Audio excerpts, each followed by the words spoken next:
Ça y est, je suis de retour.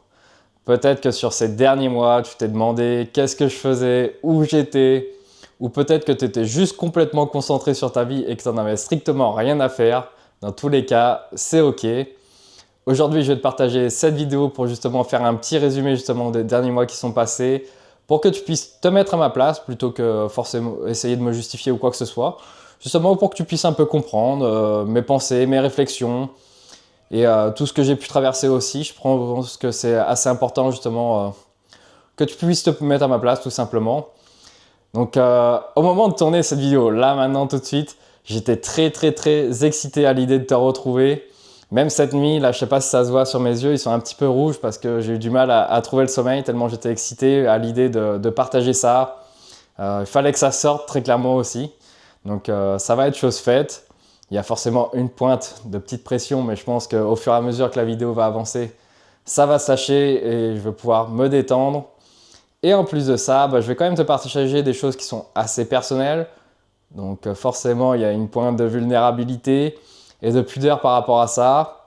Donc il va falloir naviguer avec ça. J'espère que tu es prêt. En tout cas, moi je suis prêt, donc c'est parti. Et bien sûr, j'ai mes petites notes sur l'iPad, donc je vais peut-être les consulter de temps en temps parce que j'ai vraiment envie de tout bien t'expliquer, d'éviter d'oublier des choses. Comme ça, si ça peut vraiment t'aider toi aussi de ton côté, ce sera que bénéfique pour tout le monde. Donc, première partie, les courses à pied. J'ai pas pris part à des courses cette année. La dernière, je crois que c'était fin janvier. Donc c'était pas une très bonne expérience parce que franchement, la météo, il avait fait que de pleuvoir tout l'hiver. Le terrain, il était rincé d'eau, gadoueux et tout. J'ai pas pris beaucoup de plaisir à faire cette course. En plus de ça, je crois qu'au début, je m'étais inscrit genre sur à peu près un 30 km, ou peut-être un peu plus, 32, 33, je sais plus. Au final, le jour J, comme tout l'hiver, j'avais pas là du tout la tête à courir, etc. J'avais rien fichu. Donc forcément, j'étais un peu dans le dur. Donc je me suis pas pris la tête pour cette course-là. Je l'ai faite avec un ami. C'était très sympa justement de pouvoir passer du temps ensemble et tout ça. Donc on a dû courir peut-être sur du 25. Le chrono est catastrophique, très clairement. Euh, mais au moins, voilà, c'était fait. Mais franchement, la prochaine fois, si je veux passer du temps avec un pote et qu'on discute et tout, en plein hiver comme ça, autant qu'on soit tranquille dans un salon bien au chaud à la maison ou en train de prendre un café ou quoi, ce sera beaucoup plus sympa que de ne pas prendre de plaisir comme ça sur une course. Et justement, j'avais vraiment pas la tête du coup à refaire des courses. Donc tout simplement, c'est pour ça que j'en ai pas fait d'autres. J'avais plus eu l'envie tout simplement. Et en plus de ça, moi à la base, pourquoi j'ai commencé à faire de la course à pied, au début je faisais encore du foot et quand j'ai fait ma toute première course, un petit trail, je crois que c'était peut-être 12 km, hein, c'était pas beaucoup. Et c'était juste un peu pour me challenger et découvrir, j'étais un peu curieux. Et après, comme j'ai arrêté le foot, pour l'amour, oui, vous pouvez me traiter de canard, c'est ok, c'est ok. Et du coup, mes amis m'avaient proposé justement de faire des courses il y a quelques années de ça, maintenant peut-être 3 ans, 4 ans. Et je trouvais ça sympa de continuer à garder cet esprit de compétition que j'avais du foot, très compétiteur. Et de retrouver ça sur des courses sans pour autant que ce soit trop galère au niveau de l'emploi du temps ou que ce soit assez flexible et c'est moi qui décide. Et en même temps, c'était aussi un moment pour pouvoir passer du temps avec les copains, tout simplement. Que ce soit avant la course, débriefer après la course, prendre un petit resto. En général, des fois, on s'est peut-être fait un petit week-end, on a réservé un Airbnb et on profitait le week-end ensemble, c'était très sympa. Donc voilà, et ces derniers temps, j'ai fait un peu des courses tout seul. Donc j'avais un peu moins ça. Donc c'est pour ça aussi que j'ai mis un peu les courses de côté. Et en plus de ça, il y a aussi quand même, je bouge en même temps, le modèle que je commence à moins aimer aussi. Parce que moi, quand je suis rentré, je pense, dans la course à pied, le trail, tout ça, je pense que j'étais peut-être au milieu de la vague ou un truc du genre. Mais c'est quand même devenu très populaire parce que il y a aussi beaucoup de marketing qui a été mis derrière, hein, faut se l'avouer aussi. Et du coup, maintenant, je trouve que ça perd un peu l'esprit de l'essence pure du sportif. Et voilà, il y a trop de monde, c'est devenu super galère pour avoir des places, faut être au taquet. En plus de ça, les prix ils ont explosé totalement. Donc à un moment temps, je veux bien payer pour faire les courses parce que il y a certains frais comme les collations, etc. Souvent, ils offrent un petit t-shirt, tout ça. Donc ça, il n'y a pas de problème. Mais en même temps, j'ai pas trop envie non plus de faire la vache à lait. Donc ça me dérange vraiment. Notamment aussi le PPS qui a été mis au 1er janvier. Les gens vont dire ouais mais c'est que 5 euros, t'abuses et tout. Si tu payes une course peut-être 50 euros, 5 euros c'est quoi? Mais c'est sur le principe, voilà, on commence à se faire ponctionner parce qu'on sait très bien que au début ça va être 5 euros, puis à force ça va augmenter. On le voit venir à des kilomètres. Donc voilà, tout ça m'a dérangé un peu. Donc c'est pour ça que j'ai mis un peu aussi la course à pied de côté. Donc voilà, par rapport à cette première partie pour la course à pied. Maintenant, on va passer sur la deuxième partie, le business et l'activité de coaching. Et je vais te dire une phrase très importante. C'est pas parce que tu peux que tu dois. Et ça, c'est une phrase que maintenant je me répète très très souvent. Parce que par rapport au business, je me suis rendu compte que j'avais une chance. C'est que je pouvais accompagner beaucoup de monde, que ce soit d'un niveau très très très très vraiment débutant et des gens qui étaient vraiment cassés, entre guillemets, dans leur corps, à des personnes qui sont très avancées au niveau sportif, des athlètes professionnels de très haut niveau, etc. Vraiment, je peux aussi accompagner ce type de public et un peu tout ce qu'il y a au milieu. Donc vraiment, j'ai du choix, donc c'est plutôt un avantage, on va dire. Mais aussi, c'est un inconvénient parce que forcément, qui dit avoir le choix, tu vas me dire, ah Mathieu, t'abuses un peu, t'as le choix du roi, tu fais un peu la fine bouche. Oui, mais à chaque niveau a ses problèmes.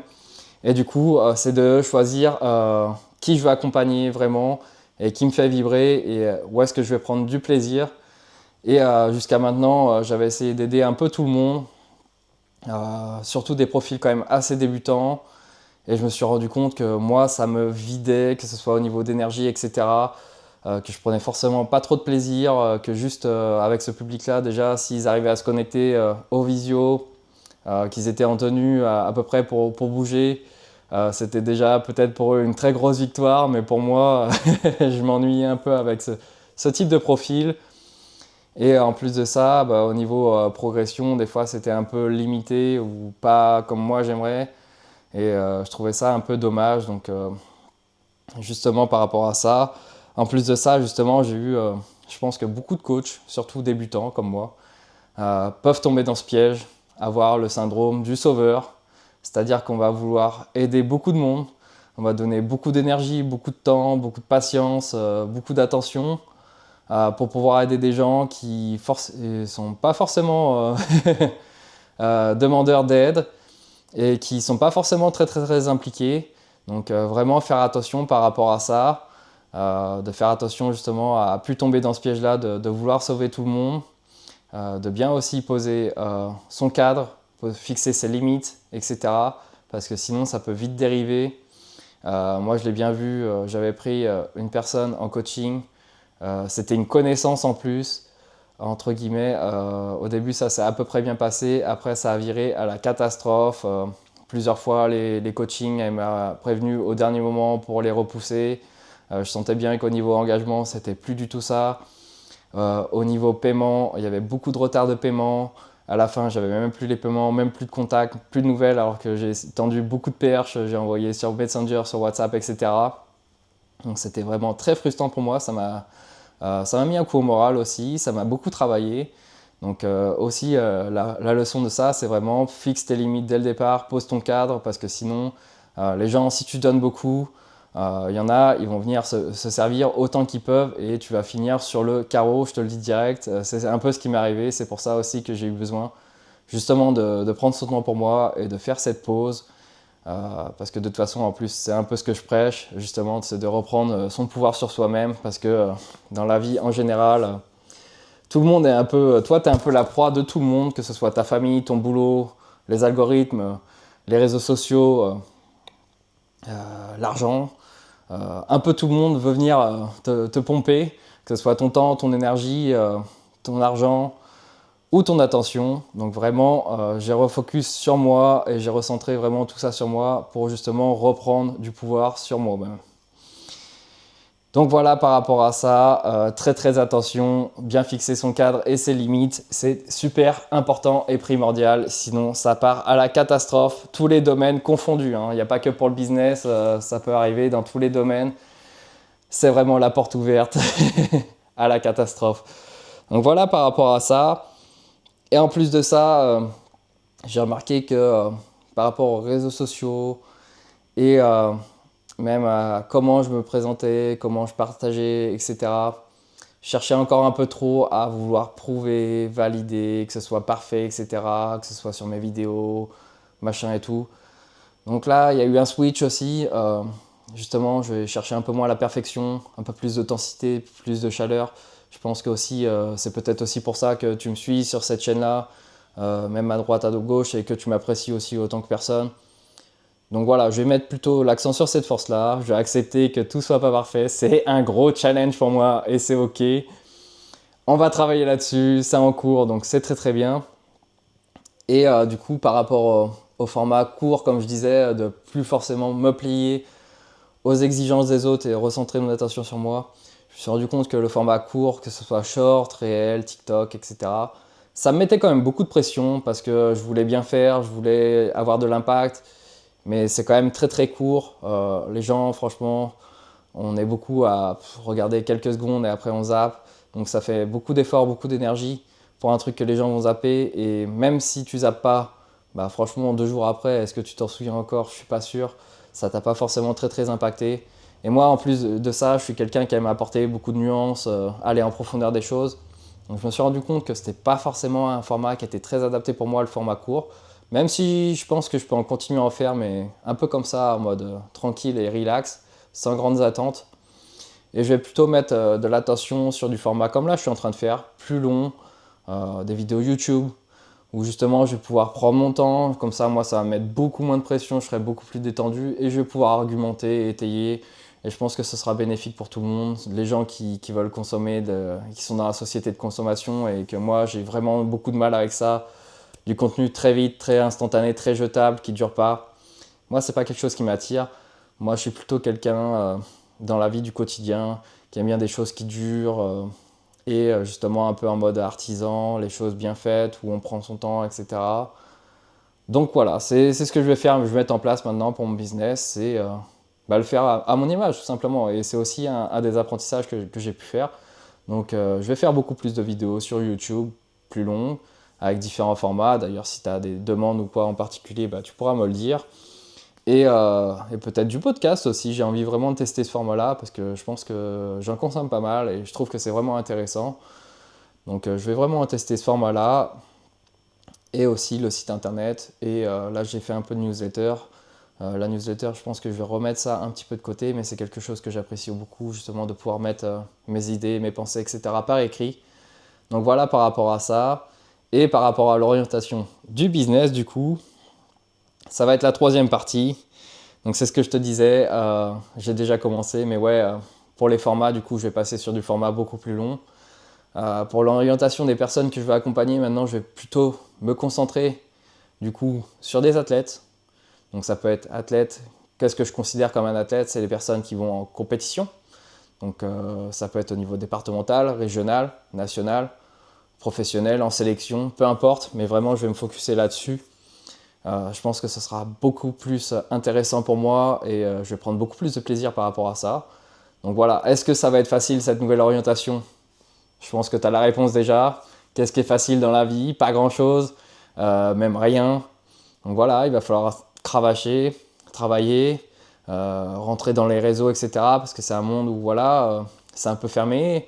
On ne fait pas rentrer n'importe qui, il faut prouver un peu sa valeur.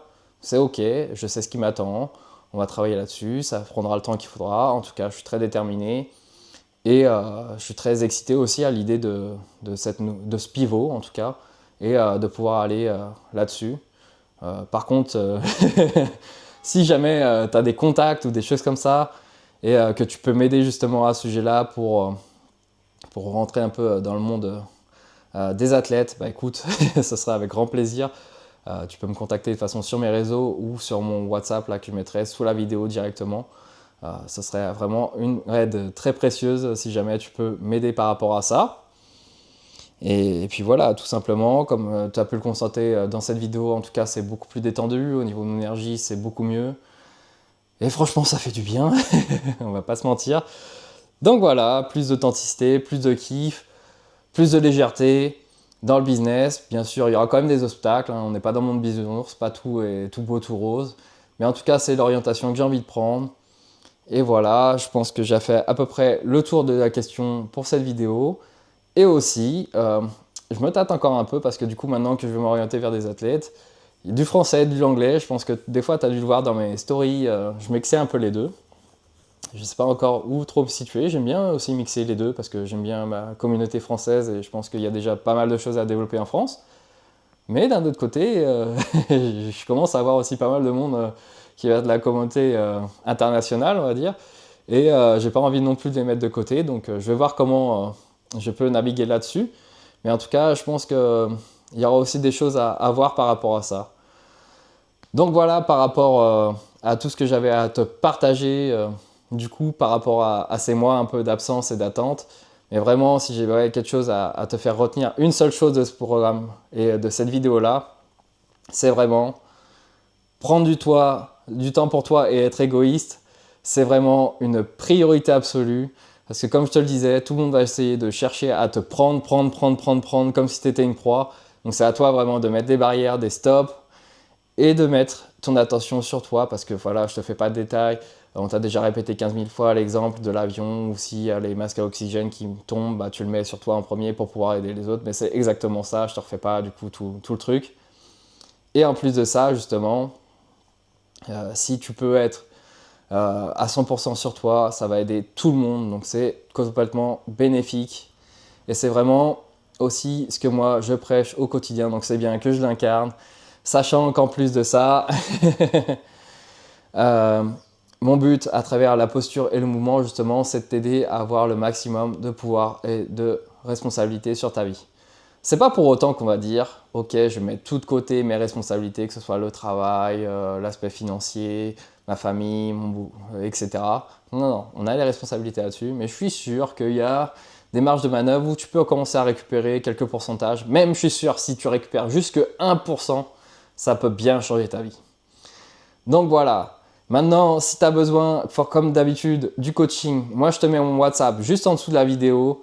Il y a plein de belles choses qui vont arriver. Je compte sur toi. Tu peux mettre un like. Si tu découvres mon profil, tu peux t'abonner aussi. Tu peux mettre tout ce que tu as besoin en commentaire, des questions ou tes réactions. Ça me fera très plaisir de les lire et de t'y répondre. Et moi, je te dis à la prochaine pour la prochaine vidéo. Et maintenant, on va envoyer du lourd.